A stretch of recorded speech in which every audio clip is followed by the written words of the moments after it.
Selanjutnya di bawah select ada view grid lines. Untuk memahami grid line ini, kita harus mengubah tabel ini menjadi tidak terlihat garisnya. Caranya di sini,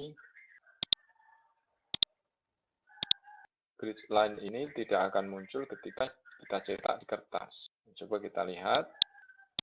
Oke, perhatikan di sini. Nanti ketika dicetak di kertas, itu grid line tidak ikut tercetak. Kalau tidak ingin grid line-nya terlihat, kita tinggal klik saja di sini, tidak kita aktifkan. Nah, kita kembalikan bordirnya. Selanjutnya kita ke properties. Untuk mempelajari dialog properties ini, sebaiknya kita menambahkan tabel baru dan kita memerlukan sebuah teks paragraf di lembar kerja kita. Kita cancel dulu. Kita kembali ke layout di properties. Kita lihat di bagian tab table ini. Nah, di sini ada size. Kalau kita centang di sini, kemudian kita tentukan ukurannya berapa senti. Dari ukuran lebar kolom yang sekarang, kita rubah menjadi ukurannya 1 cm. Kita juga bisa menggunakan satuannya dengan persen. Jadi 1 cm tadi adalah kita mengatur ukuran lebarnya menjadi 6,1%. Kita oke. Nah, ini ukurannya berubah dari ukuran yang semula, ukurannya menjadi 6,1% dari ukuran semula. Oke, kita kembalikan ke 0. Kemudian di sini ada alignment, kemudian di sini ada tag wrapping.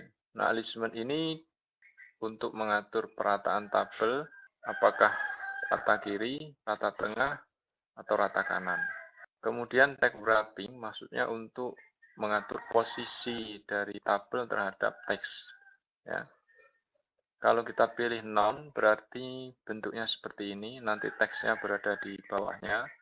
Kalau kita pilih around, itu teksnya berada di sekitar tabel. Jadi menempati ruang kosong yang masih ada di sekitar tabel. Kalau posisinya seperti ini, alignment-nya di left, kemudian tag wrapping-nya none, maka kita bisa mengatur indent from left.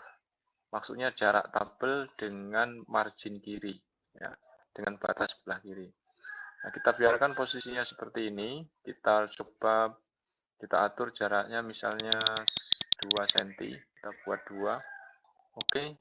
Nah, ini jarak antara tabel kita dengan margin itu 2 cm. Selanjutnya, kalau kita pilih di bagian around, maka ini tidak bisa kita atur kembali. Ya. Atau kita pilih center, walaupun kita none, ini tetap tidak aktif. Kita pilih around juga tidak aktif. Di kanan sama. Jadi bagian indent from left itu hanya aktif ketika kita memilih di alignment-nya left dan tag wrapping-nya none. Nah, seperti ini. Oke, kita kembalikan ke 0 saja. Oke, selanjutnya kita bergeser ke around. Nah, ketika kita memindahkan ini ke around, maka kita bisa mengatur posisinya di bagian pengaturan posisi ini. Sampai di sini kita oke dulu apa perubahannya. Ini kalau kita geser, sebaiknya kita kecilkan dulu ukuran tabelnya. Nah, perhatikan perubahan. Ketika kita geser tabelnya ke arah teks, maka teksnya akan berada di sekitaran tabel. Ya. Nah, seperti gambarnya ini. Tapi kalau kita pilih yang ini, maka teksnya akan kembali ke bawah. Nah, seperti ini. Oke, kita undo. Kita sudah sampai di around. Nanti untuk center dan right sama saja. Untuk pembahasan tentang around, kita pindah ke sini di posisi, pengaturan posisi. Nah, sekarang posisi secara horizontal tabel kita itu 6,9 cm terhadap pitch ya, terhadap pitch secara horizontal. Kalau kita rubah menjadi right misalnya ya, atau left dulu, kemudian ini terhadap halaman ya, pitch-nya. Kita oke hasilnya. Nah, ini dia di kiri ya, di left terhadap halaman. Kita rubah terhadap margin ya, terhadap margin. Nanti di kiri terhadap marginnya berada di kiri ya. Oke. Nah, berada di kiri. Di kiri apa? Di kiri dari margin, batas pengetikan ya. Oke, kita geser ke sini secara vertikal. Posisinya bagaimana? Secara vertikal terhadap paragraf. Nah, terhadap paragraf 1,35. Ini jarak terhadap ke bawahnya secara vertikal itu 1,35. Kita rubah misalnya menjadi 1 saja terhadap paragraf, kemudian kita oke. Nah, maka ini 1. Jarak paragraf di baris yang atas dengan yang bawah itu 1 ini. Kita buat 1. Jadi kita bisa mengatur ini terhadap posisi vertikal atas bawah terhadap paragraf itu 1 cm. Biar nampak perubahannya, kita pindahkan ke kanan, ke center saja. Kemudian ini posisinya tetap 1. Kita oke. Maka maksudnya ini jarak di dalam paragraf itu 1 cm, kemudian berada di tengah terhadap margin. Nah, ini tengah terhadap margin, kemudian posisinya vertikal itu 1 cm dari atas terhadap paragrafnya. Ini menghitungnya dari atas ya. Yang ini vertikalnya menghitungnya dari atas terhadap paragraf. Kalau ini kita rubah misalnya ke atas, ke bawah saja, karena ke atas sudah ada tabel, nanti membentuk tabelnya kita ke bawah saja. Atau kita ke atas, tetapi ini kita pilih di Allow, Overlap, kita oke.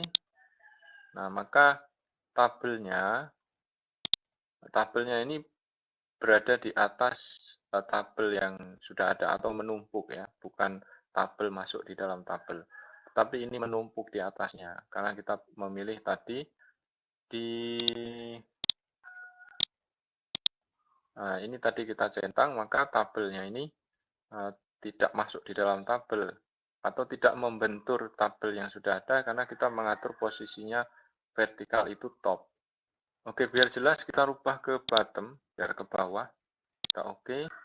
Ini berada di center tetapi berada di bawah ya, di bagian bottom terhadap margin.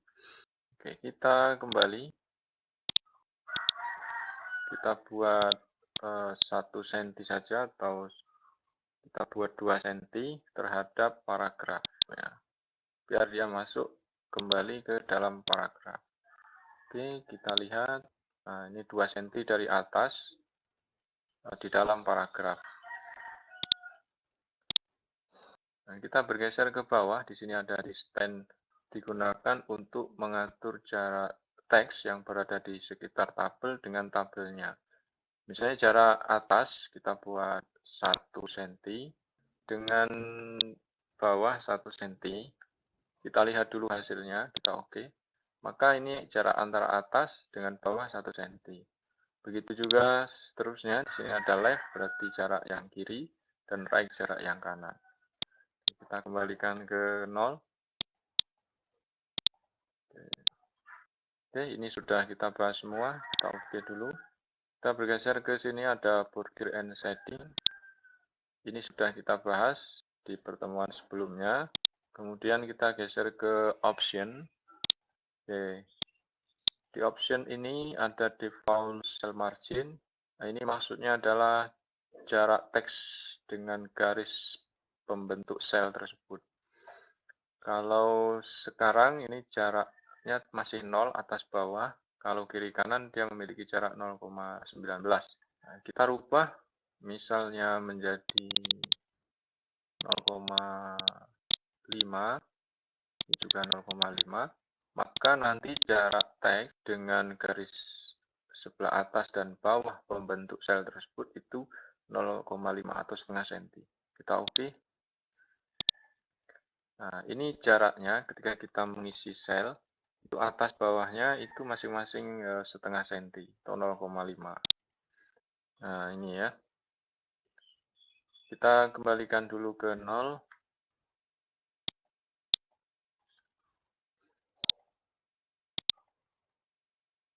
kita hapus dulu. Kita akan mengatur, di sini ada default cell spacing. Kalau ini kita rubah defaultnya, ya, misalnya ini dari 0,04 kita rubah menjadi, kita buat 1 cm. Nanti antara sel yang satu dengan sel yang lain itu memiliki jarak sepanjang 1 cm. Ya, ukurannya 1 cm jaraknya. Kita oke. Nah, seperti ini. Ini sel yang satu dengan sel yang lain jaraknya 1 cm. Nah, seperti ini modelnya. Nah, walaupun kita atur ukurannya, tabelnya, ini jarak masing-masing sel itu adalah 1 cm. Ya. Oke, bagian ini sudah kita bahas.